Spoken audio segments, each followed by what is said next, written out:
जिसके दिन सच में बहुत खराब होने वाले हैं ना भविष्य में, उन्हें ही भक्ति करने से चिढ़ होने लगता है, उन्हें ही अच्छाई पर से नफ़रत होने लगती है और उन्हीं लोगों को गलत काम अच्छा लगने लगता है।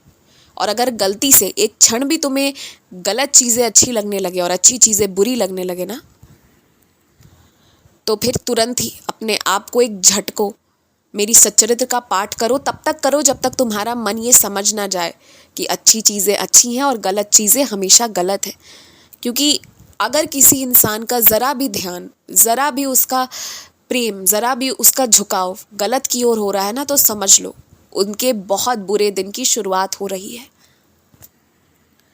और तुम एक बात और सुनो, कुछ लोगों ने अपना दुखड़ा बताया, तुमने सुनी सबकी बातें, करे उन्होंने बहुत भक्ति और उसके बावजूद भी उन पे कृपा कम हुई, उन्हें सज़ा ज़्यादा मिली, ऐसा उनका कहना है। अब तुम मेरी बात भी सुनो।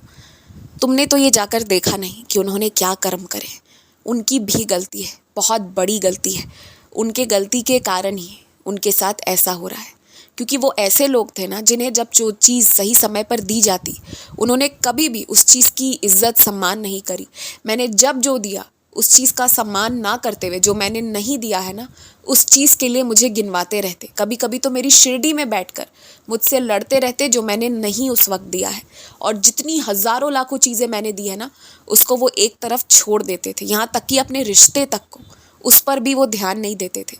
तो जो लोग ऐसा पाप करेंगे, उन्हें आज नहीं तो कल अपने कर्मों का भुगतान तो करना पड़ेगा। वो मेरे बच्चे हैं, मैं उन्हें सज़ा नहीं दूंगा। लेकिन जब इतनी ज़्यादा पाप का भंडार भर जाए ना, चाहे वो मेरा बच्चा भी क्यों ना हो, तो कुछ ना कुछ तो खुद भी सहन करना पड़ता है। बाकी तो मैं अपने बच्चों को कष्ट बहुत कम करके देता हूँ। और एक बात पता है तुम्हें, कुछ लोगों की बुरी नज़र है तुम्हारे पैसों पर।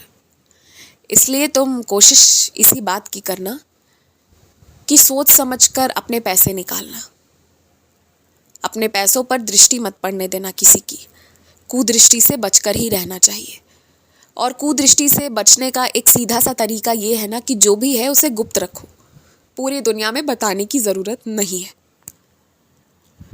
एक बात कहूँ तुमसे, जो लोग हमेशा ये कहते हैं कि भगवान को अपने शरीर में सटा कर रखना चाहिए, लॉकेट पहनो, कोई अंगूठी पहन लो, कोई धागा बांध लो, कोई ऐसा कड़ा पहन लो जो बहुत प्रसिद्ध मंदिर का हो, वो बात ठीक है, उनका कहना गलत नहीं है और उनके नियत में ज़रा भी बुराई नहीं है तुम्हारे लिए, बड़ी हिफाजत के लिए उन्होंने कहा।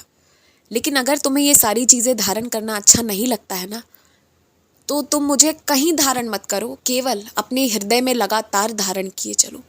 जब तुम बहुत परेशान हो जाते हो तब तुम्हें मेरा स्मरण होता है और तब तुम मुझे याद करते हो कि साईं सहायता करो, और जब कहते हो साईं तब तुम्हारा काम बनता है। तो प्रथमतः मुझे याद करो, हर समय मुझे अपने दिल में लेकर चलो। जो मुझे अपने हृदय में लेकर चलता है ना, उसे मेरे चित्र या मेरा कोई भी चीज़ या कोई भी भगवान का कोई चीज़ कहीं धारण करने की ज़रूरत नहीं है, केवल हृदय में धारण करो। और तुम शर्त लगा लो, तुम चाहो तो किसी से भी शर्त लगा कर देख लो, जो मुझे दिल में धारण करके चलता है उसकी सदैव रक्षा होती है। और तुम्हारे लिए ये बहुत ज़रूरी है कि तुम भक्ति भाव से जुड़े रहो, इस जड़ से जुड़े रहो, क्योंकि इसी से जुड़ा हुआ तुम्हारा भविष्य है। तुमने कुछ लोगों को अब जाकर सही समझा है, उनकी सही रूप के दर्शन करे हैं तुमने। दुनिया क्या कहती है इससे कोई फ़र्क नहीं पड़ता। दुनिया तो तुम्हारे साईं को भी गलत कह चुकी है, पर तुम्हें पता है कि तुम्हारा ये बाबा कौन है। इसलिए दुनिया वाली की बातों को मिट्टी डालो, हटाओ, उनके बारे में मत सोचो। तुम्हें जो रूप मैंने दिखाया है ना, उसका स्मरण करो।